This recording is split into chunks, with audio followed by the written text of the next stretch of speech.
Halo, assalamualaikum warahmatullahi wabarakatuh. Ketemu lagi dengan Insan Tutor, channel pemersatu youtuber pemula. Oke teman-teman, ini kita sambil menikmati indahnya malam dan suara sayup-sayup lagi teraweh ya. Kebetulan saya nggak teraweh karena baru pulang nih, baru pulang dari perjalanan dan mandi juga belum.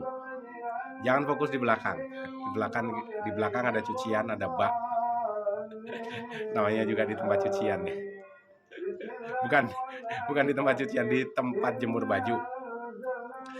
Jadi gini teman-teman ya, mungkin teman-teman sekarang pada bingung tentang algoritma, bingung tentang kenapa YouTube-mu sepi, bingung kenapa videomu direkomendasikan ke tempat-tempat yang tidak semestinya.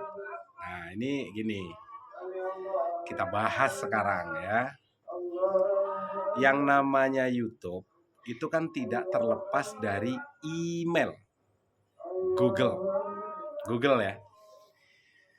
Dan sadar atau tidak, suka atau tidak, kita sebenarnya ya memang sudah masuk ke dalam kehidupan yang kita ini tergantung ke Google dalam kehidupan sehari-hari. Ya, dalam kehidupan sehari-hari semuanya kita memang dibikin ketergantungan ke Google. Itu juga demi kelangsungan Google itu sendiri atau YouTube itu sendiri. Jadi kalau untuk memulai atau memiliki sebuah akun, teman-teman kan juga harus memiliki sebuah email atau Gmail yang digunakan sebagai akun utama. Nah, terus akun utama itu dimanfaatkan untuk apa saja? Satu, ini sebagian kecil ya akan kita bongkar. Tapi nanti juga kalau terlalu lebar kan kasihan juga, malah nggak fokus ke videonya. Email itu pasti teman-teman gunakan untuk nyimpen nomor HP ya, nomor HP satu. Terus apa hubungannya Bang dengan Google?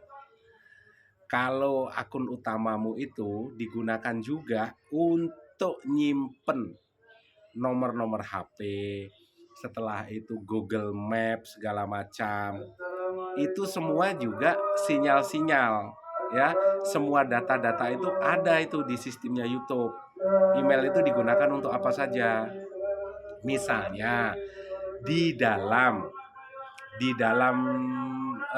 Google-mu itu ada sebuah nama ya, kamu gunakan nyimpen nama saudaramu dan saudaramu itu mungkin mempunyai Facebook sekarang verifikasinya juga mendaftarkannya menggunakan Gmail ya, menggunakan email juga, ada yang menggunakan HP.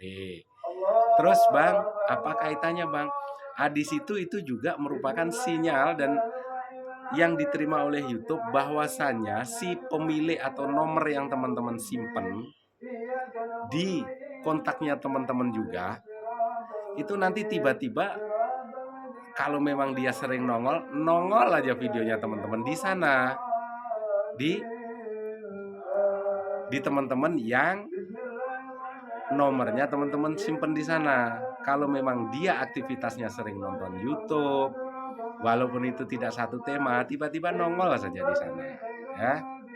Terus apalagi map, Google Map itu juga menggunakan apa? Menggunakan Google. Kan banyak sekarang Sherlock segala macam. Sherlock di tempat-tempat tertentu.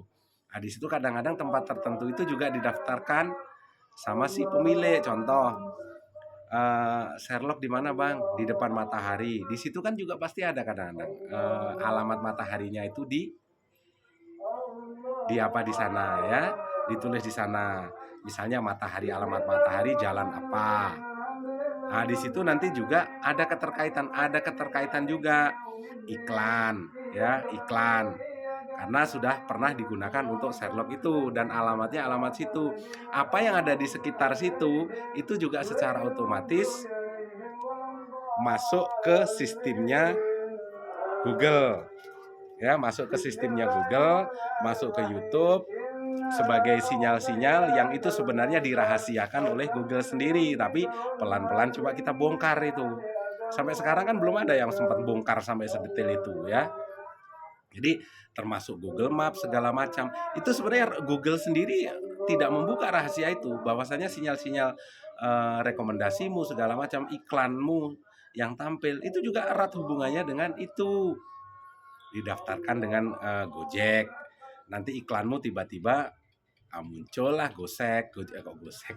Gojek segala macam, ya, ojol segala macam. Itu juga ada keterkaitan dengan situ, ada keterkaitan juga dengan situ. Itu digunakan untuk apa lagi? Misalnya mencari barang-barang tertentu, atau digunakan untuk belajar anakmu. Ya, anakmu sekarang kan sekolah juga kalau tidak menemukan jawaban kan selalu mencari jawaban di Google kan. Nah, itu nanti juga bisa jadi, bukan bisa jadi ya. Memang itu videomu juga bakalan direkomendasikan ke sana. Direkomendasikan ke sana, pun iklan-iklan yang tampil juga akan ada hubungannya dengan itu. Dengan mungkin sekolah internasional atau mungkin tempat-tempat kursus segala macam akan ada juga di sana. Selama teman-teman masih menggunakan Gmail, ya, masih menggunakan Gmail, apapun aktivitas teman-teman itu semuanya dikumpulkan di database sistem Google. Dan itu juga digunakan untuk mencari sebenarnya videomu ini berhubungan dengan apa sih? Direkomendasikan kemana sih? Kalau teman-teman hanya belajar, rekomendasi YouTube nih seperti ini loh, seperti ini loh. Itu kan hanya sebagian kecil.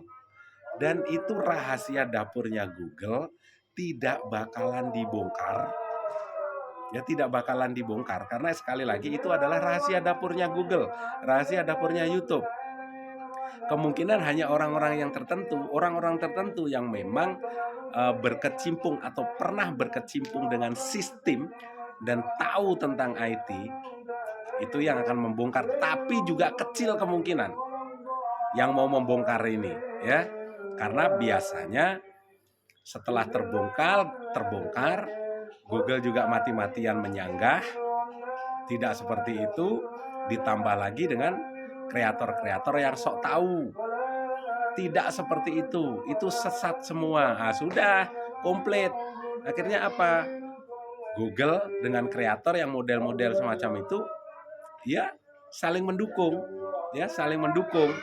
bukannya mencari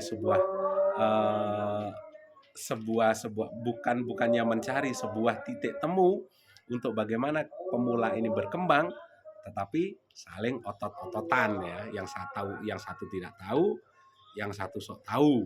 Nah, padahal apapun itulah, sebuah perusahaan itu kalau rahasianya dibongkar ya pastilah dengan segala macam cara berusaha mati-matian ya untuk mempertahankan itu. Padahal selama teman-teman masih menggunakan Gmail untuk aktivitas teman-teman, itu merupakan sinyal-sinyal yang diberikan atau sinyal-sinyal yang diterima oleh YouTube kemana rekomendasimu bakalan direkomendasikan, kemana videomu bakalan direkomendasikan. Sekali lagi ya, berdasarkan perilaku penonton. Yang dimaksud berdasarkan perilaku penonton itu tidak hanya perilaku penonton saat nonton sebuah video lewat YouTube, tapi berdasarkan perilaku penonton. Gmail itu digunakan untuk apa saja dan kemana saja. Semuanya ada di sana. Ya, semuanya ada di sana. Jadi jangan heran sebenarnya yang namanya sekali lagi rekomendasi nyasar itu nggak ada itu. Karena memang aktivitas dari tiap-tiap orang itu berbeda dalam memegang sebuah device. Device itu apa, Mas? Tiap orang penontonmu memegang sebuah HP yang ada email Gmail-nya itu kan beda-beda. Ada yang emailnya digunakan hanya untuk apa? Sherlock, ojol, WhatsApp, segala macam. Sering Sherlock ke sana. Ya yang muncul di iklanmu ya jelas-jelas yang berhubungan dengan ojol lah. Ya. Tiba-tiba muncul iklan Mas Sherlock Mas di mana? Di depan showroom Mitsubishi Mas. Ya nongol saja di sana iklanmu yang berhubungan dengan motor, mobil, segala macam. Semuanya ada di sana, ya. Digunakan untuk apa? Emailnya digunakan untuk main game, daftar Mobile Legend. Ya yang iklan bakalan tampil ya itu aja Mobile Legend, ya, game-game segala macam.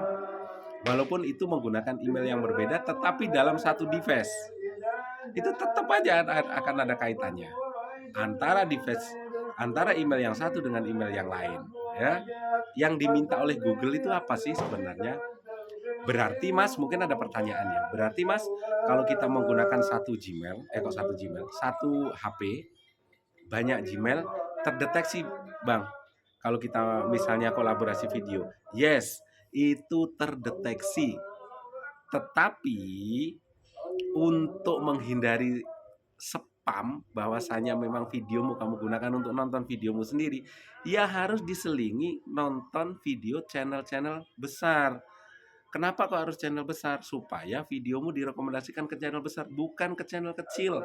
Selama ini teman-teman yang subscribernya itu masih 100 atau masih di bawah 1000, rekomendasi videomu kebanyakan kemana? Ya ke channel-channel yang masih kecil juga. Jadi kalau subscribermu 1000, videomu belum rame, ya itu wajar karena memang rekomendasinya masih ke sesama yang kecil, ya, ke YouTube atau ke channel-channel yang masih kecil. Tapi Mas, rekomendasi saya ada yang keluar negeri ya? Nah, kalau rekomendasimu ada yang direkomendasikan ke video luar negeri, nah itu konsep videomu bagaimana? Walaupun tidak terkonsep, tetapi secara alami videomu terkonsep. Sekali lagi, mungkin menurut kamu tidak terkonsep, tapi secara alami, secara sistem, videomu sebenarnya sudah terkonsep. Contohnya, background. Ya, backgroundmu saat pengambilan video ada kemiripan dengan channel-channel luar negeri. Bisa direkomendasikan ke sana? Bisa. Itu adalah artificial intelligence karena sekarang AI, artificial intelligence ini luar biasa. Sekarang bahkan sudah ada chat GPT segala macam. Tapi kemungkinan chat GPT ini justru membahayakan bagi kehidupan manusia. Ya, sekarang sudah banyak sekali negara yang justru melarang, tapi setidaknya membatasi untuk perkembangan chat GPT, ya, karena kecerdasannya melebihi kecerdasan manusia. Sekarang kalau chat GPT berkembang secara barbar, kira-kira apa yang bisa dilakukan oleh manusia? Hah? Sekarang mau nyari apapun sudah ada di sana.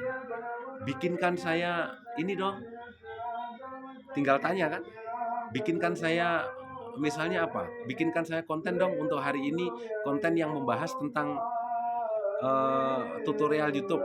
Di sana sudah ada caranya begini, setelah itu konsepnya begini, semuanya sudah ada, ya.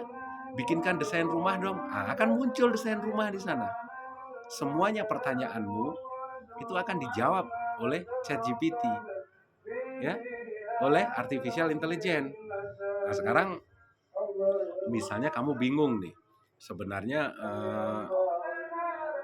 leluhurmu nih, ya, contoh saja. Kamu nggak kenal dengan leluhurmu, tapi di sana ada patung, di depan rumahmu ada patung. Nah, ternyata kakekmu atau nenekmu ternyata membuat patung itu adalah wajah dari, misalnya nih, wajah dari leluhurnya yang dulu, misalnya dibikinkan patung di sana. Setelah itu di scan lah menggunakan AI ini tadi. Di situ akan tergambar jelas bagaimana muka asli dari leluhur-leluhurmu itu. Jadi walaupun kamu nggak kenal, tapi kamu tahu, oh ternyata seperti ini ya dulu leluhur-leluhur saya. Semuanya ada di sana. Dan itu kan membahayakan. Pelajaran sekolah tidak bisa dijawab. Misalnya seorang guru bikinkan soal dong untuk kelas 5 SD yang berhubungan dengan ini, di situ muncul soal. Muridnya juga berikan jawaban dong atas soal ini, semuanya ada. Lalu terus apa gunanya manusia? Ya, sebagian negara mungkin sudah mulai sedikit melarang, setidaknya direm dulu lah untuk perkembangannya. Jadi sekali lagi, semua aktivitasmu selama itu masih menggunakan Gmail, nah semuanya itu akan berpengaruh ke channelmu, tergantung kebiasaan dari subscribermu, tergantung kebiasaan dari para penontonmu. Penonton kan tidak harus subscriber, di luar subscriber juga banyak, iya kan? Ya, yang di luar subscriber ini kebiasaan nontonnya apa? Nonton ini misalnya, nonton-nonton film-film dewasa misalnya, film pemersatu bangsa. Nah, nanti yang muncul juga iklan kondom. Jadi memang hal-hal kecil ini setidaknya walaupun kita tidak bisa mempelajari, tapi harus paham, ya, harus paham. Tetapi pasti ada orang yang nggak seperti itu. Ya sudah, biarkan saja. Biarkan aja dia bergelut dengan pikirannya dia sendiri. Biarkan dia pusing dengan pikirannya dia sendiri. Sekali lagi, kalau sesuatu dan rahasia sebuah perusahaan itu kita bongkar dan kita kuliti, perusahaan itu pasti akan mati-matian mempertahankan kok itu. Dan sekarang sedikit-sedikit sudah kita bongkar. Bodoh amat lah dengan orang yang berseberangan yang tidak seperti itu. Biarkan aja mereka mungkin di belakang Google, karyawan Google kayak atau apa kayak. Rahasia dapurnya sedikit-sedikit setidaknya gambarannya teman-teman sudah tahu ya. Gambaran rahasia-rahasia Google itu. Nanti makin kedepannya makin kita kulitin juga. Dan makin banyak orang yang menantang. Iya pasti seperti itu ya. Pasti akan ada seperti itu. Pro dan kontra itu wajar. Ya, mudah-mudahan ada sesuatu yang positif bisa teman-teman ambil dari pembahasan kita kali ini. Bukan pembahasan sih, dari informasi yang sedikit mungkin bisa membuka wawasan teman-teman ya. Ambil positifnya, buang negatifnya, terus belajar di mana saja, tidak harus di satu channel. Semoga bermanfaat. Wabillahi taufiq wal hidayah. Assalamualaikum warahmatullahi wabarakatuh. Sukses selalu, salam buat keluarga.